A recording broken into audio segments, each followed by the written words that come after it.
नमस्कार दोस्तों, path finder में आप सभी का स्वागत है। मेरा नाम है डॉक्टर महिपाल सिंह राठौड़ और आज इस वीडियो में हम डिस्कस करेंगे medical termination of pregnancy amendment act 2020 के बारे में। ये विधेयक पिछले साल लोकसभा में पास हो गया था और अभी कुछ ही दिन पहले राज्यसभा में भी ये पास हो चुका है। तो अभी जब आप ये वीडियो देख रहे हैं तो दोनों सदन से ये पास हो चुका है और केवल राष्ट्रपति की मोहर इस पर लगने बाकी है। इसीलिए मैंने यहां पर एक्ट लिखवाया है, क्योंकि प्रोबेबली आप लोग जब ये वीडियो देख रहे होंगे तब तक ये एक्ट बन चुका होगा, गैजेट नोटिफाई हो चुका होगा। भारत में गर्भपात करवाने के लिए जो पहले नियम कानून थे वो एमटीपी एक्ट 1971 के अनुसार होते थे, लेकिन अब उस 50 साल पुराने कानून में संशोधन किए गए हैं और उसी की चर्चा हम यहां पर आज करेंगे। आगे बढ़ने से पहले आपको बताना चाहता हूं कि मैं कल 4 बजे अनअकैडमी प्लेटफॉर्म पर एक स्पेशल क्लास लूंगा। It will be a live class which will be free for everyone. इसको ज्वाइन करने के लिए आप कॉमेंट में दिए गए लिंक पर क्लिक कर सकते हैं। ये क्लास करंट अफेयर्स के जितने भी मेरे वीडियोस हैं मार्च महीने के, उनके डाउट्स को सॉल्व करने की होगी। और इसी प्रकार की एक क्लास रात 8 बजे होगी जिसमें मॉडर्न हिस्ट्री के लेक्चर सीरीज में जो भी आपको डाउट्स हैं उनको आप क्लियर कर सकते हैं। पाथ फाइंडर टेस्ट सीरीज जो आप सभी के लिए फ्री में अवेलेबल है अनअकैडमी प्लेटफॉर्म पर, आप उसमें जाकर अपने प्रीलिम्स की तैयारी को थोड़ा सा टेस्ट कर सकते हैं। और यहाँ पर बहुत लोगों की मैसेजेस मुझे मिले कि हिंदी में क्यों नहीं है, तो देखिए हिंदी में अवेलेबल है। आपको उसके लिए अपने ऐप में जाकर उसको लैंग्वेज सेटिंग को चेंज करना होगा, तो हिंदी में भी आपको क्वेश्चंस नजर आएंगे। ओके, तो ये रोज 12:30 बजे लाइव हो जाती है। हफ्ते में 6 दिन ये टेस्ट सीरीज होती है। सेक्शनल टेस्ट इसमें होते हैं। पाथ फाइंडर के टेस्ट सीरीज के टॉपर्स के लिए अब कुछ छोटा सा एक रिवॉर्ड भी रहेगा। हालांकि यूपीएससी प्रीलिम्स में अच्छे मार्क्स लाने से बेहतर कोई रिवॉर्ड नहीं हो सकता, लेकिन फिर भी हमारी तरफ से एक छोटी सी आप लोगों के लिए एक गिफ्ट समझ लेना इसको। अगर आप अच्छा परफॉर्म करते हो तो रैंक 1 2 3 जो लाएंगे उनको यहाँ पर 1 महीने का यूपीएससी सिविल सर्विसेज एग्जाम का जो सब्सक्रिप्शन है वो फ्री ऑफ कॉस्ट मिलेगा। रैंक 4 और 5 को अमेजॉन वाउचर्स वर्थ ₹500 और रैंक 6 to 10 को अमेजॉन वाउचर्स वर्थ ₹200। रविवार 21 मार्च को अनअकैडमी कॉम्बैट भी आ रहा है। 1 घंटे का एक टेस्ट है जिसमें आप देश के सबसे सीरियस एस्पिरेंट्स के साथ कंपीट करेंगे और यहाँ पर आपको बहुत बड़ी बड़ी स्कॉलरशिप्स जीतने का मौका है। पाथ फाइंडर टेस्ट सीरीज से काफी बड़ी, यहाँ पर टोटल 4 करोड़ का स्कॉलरशिप पूल है, तो इसमें आप हिस्सा ले सकते हैं free of cost. Use the code Mahipal to unlock the combat initiative on Sunday. MTP amendment bill 2020 को राज्यसभा में पास किया गया 16 मार्च को।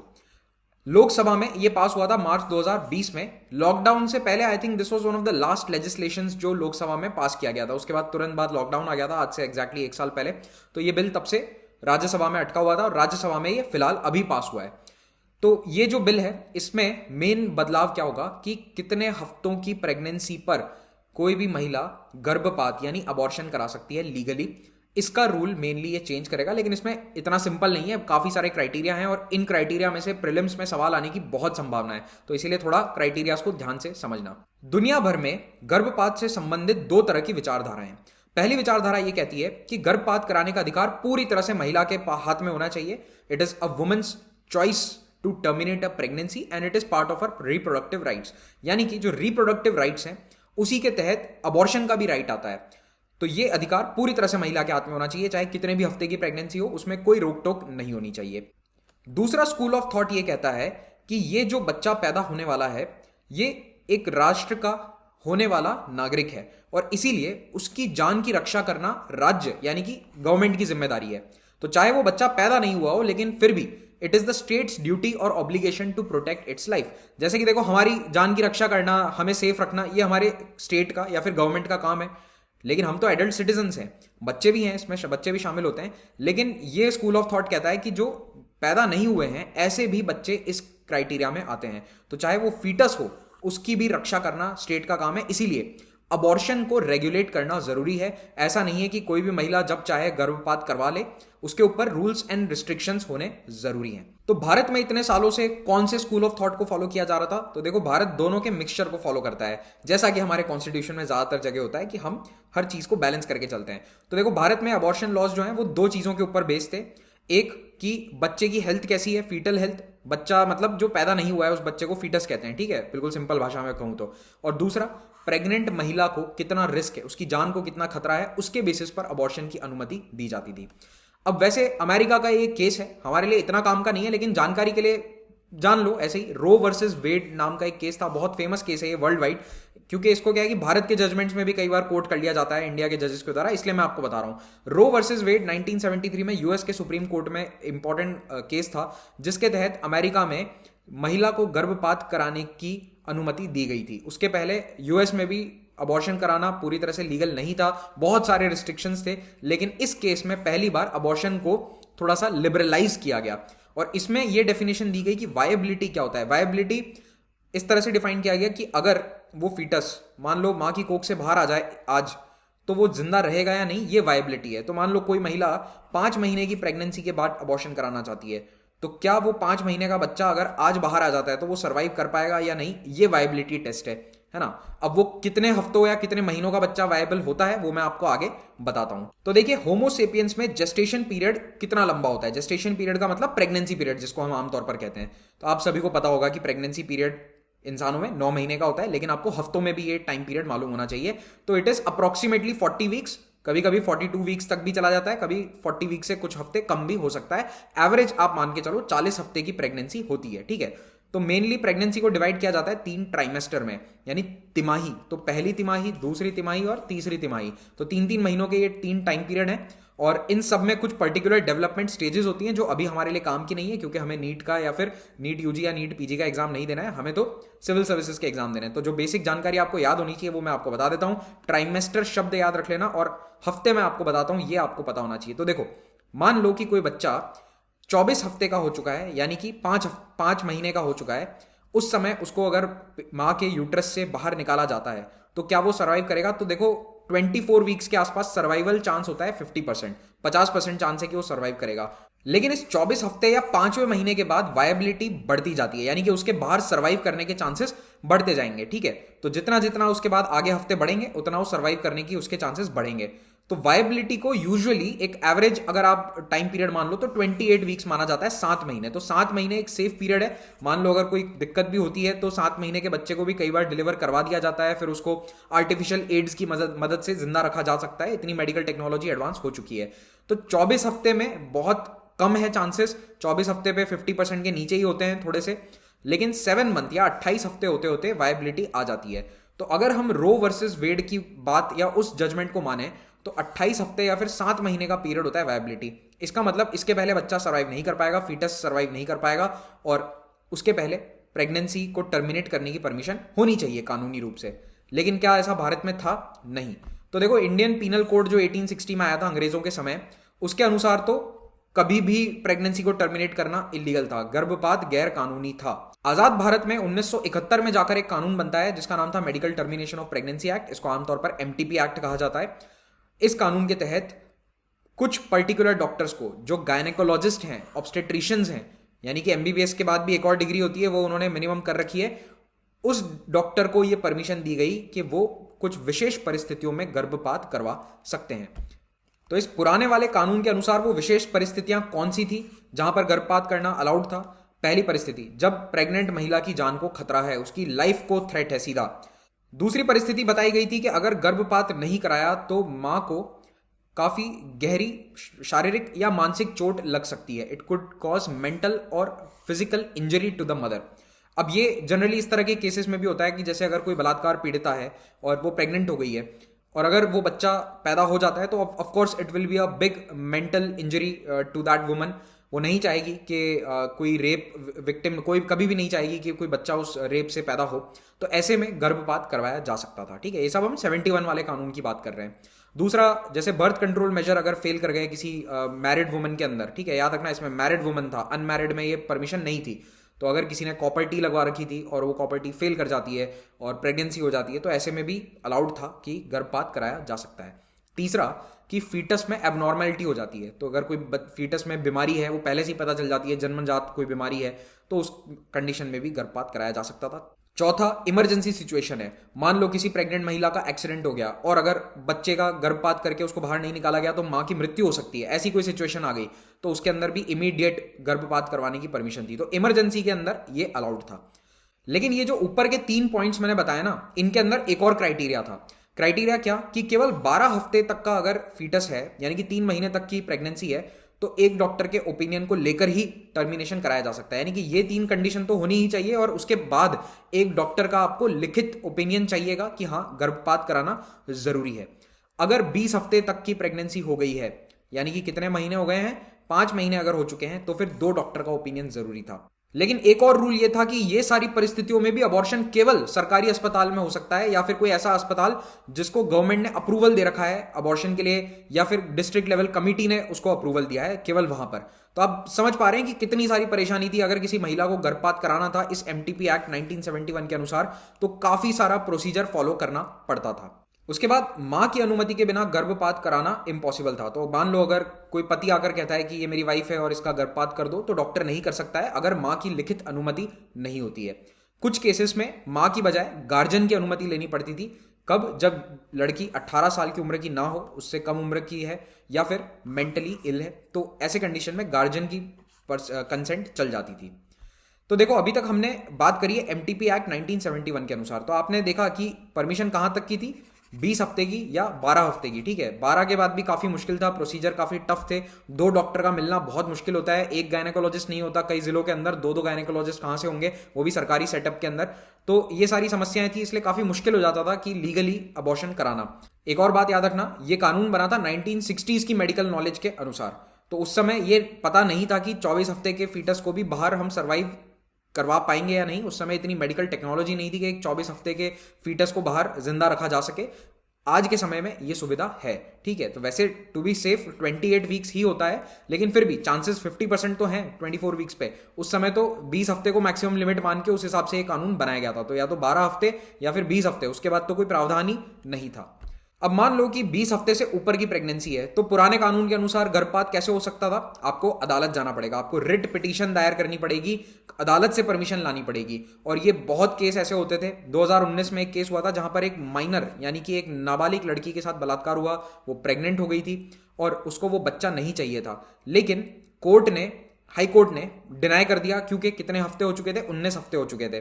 ठीक है, उसके बाद वो गए हायर कोर्ट में, तब तक 20 हफ्ते की लिमिट क्रॉस हो चुकी थी, क्योंकि अदालत में जाना, रिट दायर करना, उस पर फैसला आना कुछ समय तो लगता ही है। हालांकि इन मामलों की सुनवाई जल्दी होती है, लेकिन जरूरी नहीं है कि हमेशा हो। तो ये 20 वीक्स की लिमिट क्रॉस हो गई, तो उस बच्ची को गर्भपात कराने की अनुमति नहीं मिली और उसको वो बच्चा पैदा करना पड़ा। जब आप इमेजिन कीजिए कि एक लड़की के साथ बलात्कार हुआ है और उसको उस बच्चे को रखना, मतलब पैदा करना, 9 महीने पूरी प्रेगनेंसी पूरी करना, it's a big task. Not just physically, mentally आप इमेजिन भी नहीं कर सकते किस तरह की ये परिस्थिति थी। तो जब ये वाला केस सामने आया, तो फिर से इस कानून में बदलाव लाने की डिमांड 2019 के अंदर उठी और फाइनली सरकार ने ये बदलाव लाया। बदलाव की एक और आवश्यकता ये थी कि आपको मैं बता ही चुका हूं कि पहले 20 हफ्ते की लिमिट मानी जाती थी, लेकिन वो 1960s 70s की मेडिकल नॉलेज थी। अब मेडिकल साइंस काफी एडवांस हो चुकी है और मेडिकल टेक्नोलॉजीज जो हैं वो क्रोमोसोमल एबनॉर्मेलिटीज फीटस में लेटर स्टेज में भी पता कर लेती हैं। जैसे कि आपको पता होगा एमनियोसेंटेंसिस जैसे टेस्ट होते हैं, तो वो पता कर लेते हैं कि जैसे डाउन सिंड्रोम जैसी कुछ बीमारी तो नहीं है, तो वो काफी एडवांस स्टेज में पता चलता है। जरूरी नहीं है कि वो 12 हफ्ते के पहले पहले पता चल जाए। यूजुअली फीटल एनॉमली स्कैन्स आजकल 20 से 21वें हफ्ते में करवाए जाते हैं, तो इसीलिए वो 20 हफ्ते वाली लिमिट आज के समय में प्रैक्टिकल नहीं है। और एक और समस्या ये है कि अब ये फीटल स्कैन करने के लिए क्या चाहिए? अल्ट्रासाउंड। अल्ट्रासाउंड मशीन होती नहीं है रूरल एरियाज में, आज भी नहीं है। अर्बन एरियाज में या सेमी अर्बन एरियाज में आपको मिल जाएगी, लेकिन रूरल एरियाज में नहीं होती है। ठीक है, और इस डिले के कारण जब तक कई महिलाएं पहुंचती हैं अर्बन एरियाज में, उन्हें लगता है कि कुछ गड़बड़ है, या फिर रूरल एरिया के डॉक्टर उनको रेफर करते हैं कि आप जाकर स्कैन करवाइए, तब तक काफी हफ्ते बीत चुके होते हैं और वो 20 वीक की लिमिट क्रॉस हो जाती है। आजकल एक और अल्ट्रासाउंड होता है जिसको हार्ट 2D एको कहते हैं। इसमें गर्भस्थ शिशु के दिल की जांच करी जाती है। तो कई बार आपने सुना होगा कि बच्चे के दिल में छेद है, वो बड़ा होता है तब पता चलता है। हिंदी फिल्मों में बड़ा कॉमन वो होता था ये। तो वो जो छेद है ना दिल का, वो आजकल इस 2D एको के माध्यम से आप पता कर सकते हैं, लेकिन वो 20 हफ्ते के पहले पता नहीं चलता है। थोड़ा बहुत जो गर्भस्थ शिशु है वो डेवलप हो जाएगा, उसके बाद पता चलता है। तो 20 से 24 हफ्ते के बीच में जनरली ये स्कैन किया जाता है। तो मान लो कि किसी महिला को पता चलता है कि उसका गर्भस्थ शिशु है, उसके हार्ट में डिफेक्ट है और बच्चे के पैदा होने के बाद भी सर्वाइव करने के चांसेस कम है, तो फिर ये 20 हफ्ते वाली जो लिमिट थी पुराने कानून के अनुसार, वो फिर प्रैक्टिकल नहीं है। उसको 20 या 24 हफ्ते पर भी टर्मिनेशन करवाना पड़ सकता है, गर्भपात कराना पड़ सकता है। फाइनली अमेंडमेंट की डिमांड के पीछे सबसे बड़ा रीजन ये था कि 20 हफ्ते के बाद अगर गर्भपात कराना है तो अदालतों का दरवाजा खटखटाना होता है, और ऐसी स्थिति में एक महिला अपनी सेहत का ध्यान दे या फिर अदालत में जाकर चक्कर काटे गर्भपात के लिए। तो जैसा वो आपको मैंने बताया कि 2019 के रेप केस में क्या हुआ था, तो उस तरह की सिचुएशंस भी कई बार हमें देखने को मिलती थी। तो इसीलिए भारत में डॉक्टर्स कई समय से डिमांड कर रहे हैं कि आप इस कानून को चेंज करो, क्योंकि इतने सारे प्रॉब्लम्स या लीगल हैसल्स हैं कि भारत के अंदर एक कॉटेज इंडस्ट्री बन चुकी है। यानी कि गर्भपात इलीगली करवाया जाता है और ना केवल डॉक्टर्स, बल्कि आयुर्वेदिक, होम्योपैथिक, कोई भी डॉक्टर गर्भपात करा रहे हैं। रूरल एरियाज के अंदर तो ये एक इतनी बड़ी समस्या बन चुकी है कि सरकार को इसके खिलाफ समय समय पर अभियान चलाकर इस पूरे काम को रोकना पड़ता है। ऑलमोस्ट 80% अबॉर्शंस भारत के रजिस्टर्ड हॉस्पिटल्स में नहीं होते हैं। आप जस्ट इमेजिन करो, भारत जितना बड़ा देश, यहाँ की आबादी हमारी कितनी है, 130 करोड़ के ऊपर आबादी हमारी, और उसमें 80% अबॉर्शंस हॉस्पिटल्स के बाहर होते हैं, यानी रजिस्टर्ड हॉस्पिटल के बाहर होते हैं, जो लीगल नहीं है। तो इसीलिए मेडिकल कम्युनिटी की तरफ से भी लगातार डिमांड आ रही थी कि इस पुराने कानून को बदला जाए ताकि अबॉर्शंस लीगली हो और महिलाओं को अच्छे से हेल्थ केयर को एक्सेस करने का मौका मिले। इसमें अभी पिछले 1 साल का एक और डेवलपमेंट है कि देखो, लॉकडाउन के दौरान कई महिलाओं को कॉन्ट्रासेप्शन और अबॉर्शन सर्विसेज नहीं मिल पाई, जिसके कारण ये अनुमान लगाया जा रहा है कि देश में लगभग 10 लाख अनसेफ अबॉर्शंस हुए हैं पिछले साल में। ठीक है, ये मैरी स्टोप्स इंटरनेशनल की एक रिपोर्ट आई थी, स्टडी आई थी, उसके अनुसार ये आंकड़ा बताया जा रहा है। ठीक है, तो 1 million unsafe abortions, just imagine, 10 lakh बच्चों का गर्भपात हुआ है अनसेफ तरीके से, जो रजिस्टर्ड या लीगल हॉस्पिटल्स में नहीं हुआ है। 2014 में इस एमटीपी कानून को बदलने की कवायद शुरू करी गई थी सरकार के द्वारा, लेकिन उस समय क्या है कि सरकार ने जो ड्राफ्ट बिल आया था उसके अंदर क्या लिख दिया था कि अबॉर्शन कौन कौन करा सकेगा, ना केवल डॉक्टर्स बल्कि train nurses, auxiliary nurse, midwives, Ayurvedic doctor, homeopathic doctor, यूनानी डॉक्टर, सबको उन्होंने परमिशन दे दी। तो उस वक्त इंडियन मेडिकल एसोसिएशन और जो मेडिकल कम्युनिटी है उसका पुशबैक आया और सरकार ने इस पूरे कानून को ठंडे बस्ते में डाल दिया, आईडीआई ड्रॉप कर दिया। फाइनली 2019 के एंड में जाकर सरकार ने इस ड्राफ्ट को फिर से तैयार किया और फरवरी में आई थिंक इसको कैबिनेट ने अप्रूव कर दिया था। 29 जनवरी डेट थी, ठीक है, तब कैबिनेट ने इसको अप्रूव किया था। ये पेश किया गया मार्च में 2020 में लोकसभा में, लेकिन किस्मत देखो फिर से ये रुक गया, क्योंकि लोकसभा ने तो इसको पास कर दिया लेकिन राज्यसभा में नहीं पास हो पाया क्योंकि लॉकडाउन आ गया। और जब अगले सेशंस हुए तो सरकार के लिए ये टॉप प्रायोरिटी नहीं था, पीछे धकेल दिया गया इसको। अब जाकर फाइनली राज्यसभा ने इसको अप्रूव किया है।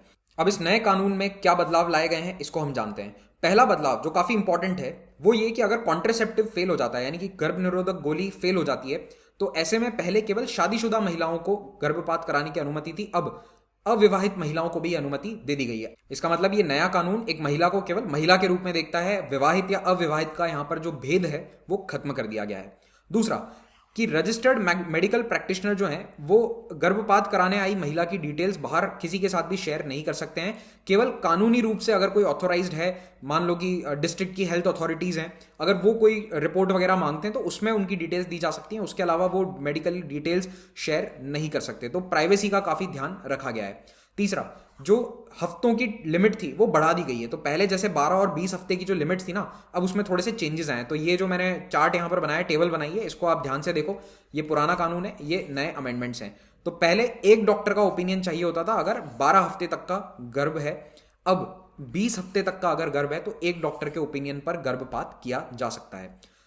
उसके बाद यहां पर 12 to 20 वीक्स के बीच का अगर गर्भ था तो 2 डॉक्टर्स का ओपिनियन चाहिए, लेकिन नए अमेंडमेंट में क्या है कि 20 से 24 हफ्तों के बीच का अगर गर्भ है तो 2 डॉक्टर्स का ओपिनियन चाहिए, यानी कि अप टू 20 वीक्स, 5 महीने तक का जो फीटस है उसका गर्भपात किया जा सकता है with the opinion of just 1 doctor. तीसरा महत्वपूर्ण बदलाव यह है कि 6 महीने से ज्यादा का अगर गर्भ है, 24 हफ्तों से ज्यादा का, तो भी गर्भपात करवाया जा सकता है। किस कंडीशन में? अगर गर्भस्थ शिशु के अंदर कोई एबनॉर्मेलिटी नजर आती है, मान लो कि कोई जेनेटिक डिजीज है जो डिस्कवर हो गई, या फिर जैसा हार्ट का एग्जांपल मैंने आपको दिया था, मान लो कि दिल में कोई बहुत बड़ी एबनॉर्मेलिटी है जिससे अभी से पता है कि ये पैदा होने के बाद भी शायद कुछ महीने या कुछ साल से आगे सर्वाइव ना कर पाए, तो ऐसे कंडीशन में एक मेडिकल बोर्ड का गठन किया जाएगा और मेडिकल बोर्ड अगर हामी दे देता है तो 24 हफ्ते या 6 महीने से ऊपर के गर्भ का भी गर्भपात किया जा सकता है। पहले 20 हफ्ते से ऊपर गर्भपात करने का कोई प्रावधान नहीं था, it was illegal until and unless मां की जान को डेफिनेटली खतरा है। मतलब कि अभी अगर गर्भपात नहीं किया तो 2 घंटे में डेथ हो जाएगी, अगर ऐसी सिचुएशन है तब जाके वो अलाउड होता था, और उसमें भी गवर्नमेंट सेटअप, याद रखना गवर्नमेंट सेटअप में ही वो अलाउड था।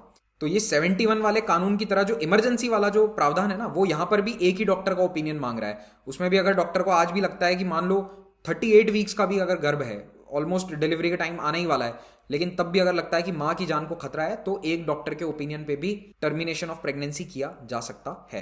अच्छा, अब ये जो 20 से 24 हफ्ते वाला जो क्राइटेरिया है, इसमें ये सर्टन कैटेगरीज क्या है? तो जैसा पहला भी था सर्टन कैटेगरीज, यहां पर भी कुछ विशेष परिस्थितियां मेंशन करी हुई है। सबसे पहला कि अगर महिला की जान को खतरा है। दूसरा, जैसे कि रेप सर्वाइवर है, डिफरेंटली एबल्ड वुमेन है, माइनर है, उनको अगर रिस्क लगता है डॉक्टर्स को कि अगर ये बच्चा पैदा हुआ या फिर प्रेगनेंसी कंप्लीट हुई, आगे बढ़ने दी गई, तो महिला की जान को या फिर मानसिक स्थिति को नुकसान पहुंच सकता है। तो ऐसे केस में 20 to 24 वीक्स तक भी अबॉर्शन लीगल है। तीसरा, अगर टेस्ट करने के बाद मालूम चलता है कि जो फीटस है वो पैदा होने के बाद मानसिक या शारीरिक रूप से विकलांग हो सकता है, कोई ना कोई डिसेबिलिटी हो सकती है और उसके आगे सर्वाइव करने के चांसेस नहीं है, तो ऐसे केस में भी लीगल अबॉर्शन हो सकता है।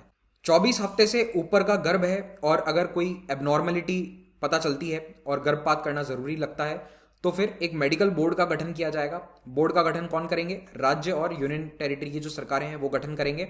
और इस बोर्ड का काम, इस बोर्ड में मेंबर्स कौन कौन होंगे? एक गायनेकोलॉजिस्ट होगा, एक पीडियाट्रिशियन, एक रेडियोलॉजिस्ट या सोनोलॉजिस्ट और कोई भी एक व्यक्ति जो सरकार के द्वारा अपॉइंट किया जाता है। तो ये 4 मेंबर होंगे इसमें और ये मेडिकल बोर्ड इसकी अप्रूवल देगा कि 24 हफ्ते से ऊपर का अगर गर्भ है तो क्या इस केस में गर्भपात किया जाना चाहिए, यानी मतलब वो केस टू केस बेसिस पर अप्रूव होगा।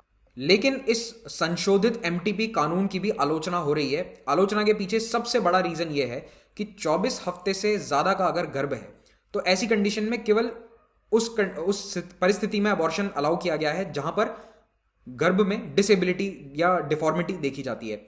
अगर कोई रेप विक्टिम है और वो गर्भपात कराना चाहती है, बच्चा बिल्कुल हेल्दी है, फीटस में कोई दिक्कत नहीं है, लेकिन उस रेप विक्टिम को पता लेट चला है और वो 24 हफ्ते से आगे गर्भपात कराना चाहती है, तो उसके पास अभी भी कोर्ट जाने के अलावा और कोई रास्ता नहीं है, क्योंकि मेडिकल बोर्ड का गठन केवल डिफॉर्मिटीज या एबनॉर्मलिटीज के केसेस में किया जा सकता है।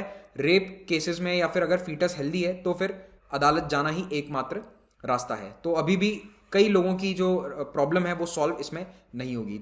दूसरी आलोचना ये है कि गर्भपात करने की अनुमति केवल स्पेशलिस्ट डॉक्टर्स को दी गई है, यानी कि गायनेकोलॉजिस्ट या ऑब्स्टेट्रिशियंस जिन्हें कहते हैं, जो बेसिकली 2 डिग्री वाले डॉक्टर हैं, ठीक है, उनको ये अनुमति है। एमबीबीएस करे हुए डॉक्टर को ये अनुमति नहीं है। अब होता क्या है ना कि रूरल एरियाज में मोस्टली आपको एमबीबीएस डॉक्टर्स मिलेंगे। स्पेशलिस्ट की भारत में रूरल एरियाज में भारी कमी है, ऑलमोस्ट 75% तक की कमी है रूरल एरियाज में, सरकारी हो या गैर सरकारी, हर तरह के अस्पताल में। तो वहां पर आप कहां पर स्पेशलिस्ट ढूंढने जाएंगे? तो पर्सनली मुझे ये लगता है कि भविष्य में एक ऐसा रूल आ सकता है, गवर्नमेंट्स ऐसा रूल लेकर आ सकती हैं कि मान लो 30 या 50 किलोमीटर के दायरे में अगर कोई स्पेशलिस्ट अवेलेबल नहीं है तो फिर एमबीबीएस डॉक्टर्स जिनको एक्सपीरियंस है वो अबॉर्शन कर सकते हैं। ऐसा मुझे फील होता है, आ सकता है रूल, जरूरी नहीं है आए, ठीक है, कहीं लिख मत देना अभी, क्योंकि ये कानून में लिखा हुआ नहीं है। ऑपोजिशन एमपीज ने इस कानून की आलोचना एक राइट्स वाले एंगल से भी करी है। उनका ये मानना है कि अभी भी इस कानून के अंदर महिलाओं को ये फ्रीडम नहीं दी गई है कि वो जब चाहें जैसे चाहें गर्भपात करा लें। बहुत सारे रूल्स एंड रेगुलेशन अभी भी हैं, पहले कम थे, उनको थोड़ा सा लिबरलाइज कर दिया गया है, उनका दायरा बढ़ा दिया गया है, लेकिन अभी भी कई सारे रूल्स एंड रेगुलेशन है। मान लो किसी महिला का मन नहीं है कि मुझे ये बच्चा नहीं चाहिए, तो वो बिना किसी रीजन के गर्भपात करवा ले, ऐसी अनुमति अभी भी नहीं है, ठीक है। तो नीड बेस्ड अप्रोच है, राइट्स बेस्ड अप्रोच नहीं है कि आवश्यकता है तभी गर्भपात कराओ। ऐसा नहीं है कि अधिकार है इसलिए आप गर्भपात करा सकते हो। तो मैंने आपको शुरुआत में बताया था ना, वो 2 तरह की जो विचारधारा है, उसमें ये फर्स्ट वाले के केस में अगर आप सोचो तो उस नजर से ये कानून अभी भी कमजोर है। दूसरा, जो रेप विक्टिम का मैंने आपको एग्जांपल दिया था, 2019 का केस था, तो मान लो उस जैसे केस में अगर भविष्य में गर्भपात कराना है तो पहले क्या, पुराने कानून के अनुसार क्या था, 20 हफ्ते के ऊपर अदालत में जाना पड़ेगा। अब 24 हफ्ते हो गया है तो अदालत में तो फिर भी जाना ही पड़ेगा ना। मेडिकल बोर्ड का तो यहाँ प्रावधान ही नहीं है 24 हफ्ते से ऊपर अगर रेप विक्टिम है तो उनको तो अदालत में ही जाकर परमिशन लानी पड़ेगी। तीसरा, ग्रामीण क्षेत्र की महिलाओं के लिए 2 स्पेशलिस्ट डॉक्टर्स से ओपिनियन लेना आज भी बहुत मुश्किल काम है। तो अगर 20 हफ्ते से ऊपर वाला केस है जहां पर 2 डॉक्टर्स के आपको ओपिनियन या सिग्नेचर चाहिए, तो वो कंडीशन में, वो परिस्थिति में ग्रामीण महिलाओं के लिए काफी परेशानी आ सकती है। इसी के साथ ये लेक्चर समाप्त होता है। आपको जाते आते बताना चाहता हूं कि अनअकैडमी प्लेटफॉर्म पर आप भारत के बेस्ट एजुकेटर्स से यूपीएससी सिविल सर्विसेज एग्जाम की तैयारी कर सकते हैं। यहाँ पर डेली लाइव क्लासेस होती हैं एजुकेटर्स की, और यहाँ पर 2 तरह के सब्सक्रिप्शन है, प्लस और आइकॉनिक। प्लस में आपको डेली लाइव क्लासेस मिलेंगी और आइकॉनिक में आपको एक पर्सनलाइज्ड मेंटोर मिलेंगे। आपको अब ये वाली प्राइसेस पे नहीं करनी है, आप कोड यूज कीजिए Mahipal, that is my name, and you will get 10% instant discount on every subscription, चाहे वो प्लस हो या फिर आइकॉनिक। ऑप्शनल की तैयारी के लिए भी आप प्लेटफॉर्म को यूज कर सकते हैं, और अगर आप ऑप्शनल और जीएस कोर्सेज को एक साथ लेंगे तो आपको प्राइस में काफी बेनिफिट मिलेगा। और याद रखिए, इन सभी कोर्सेज में नो कॉस्ट ईएमआई अवेलेबल है। अगर आप 6 महीने से ज्यादा का सब्सक्रिप्शन प्लान लेते हैं तो फिर ईएमआई ऑप्शन भी अवेलेबल है। एसएससी, बैंक, रेलवेज या फिर स्टेट पीसीएस जैसे एग्जाम्स की तैयारी कर रहे हैं तो उसके लिए भी अनअकैडमी प्लेटफॉर्म पर आपको कोर्सेज मिल जाएंगे। ये प्राइसेस पे मत करिए, use the code Mahipal and get a 10% flat discount. इस लेक्चर का पीडीएफ आपको टेलीग्राम चैनल पर मिल जाएगा पाथफाइंडर के। Thank you very much for watching this. Please इस वीडियो को देखने के बाद अगर आपको लेक्चर अच्छा लगा तो सब्सक्राइब जरूर करें। Have a great day.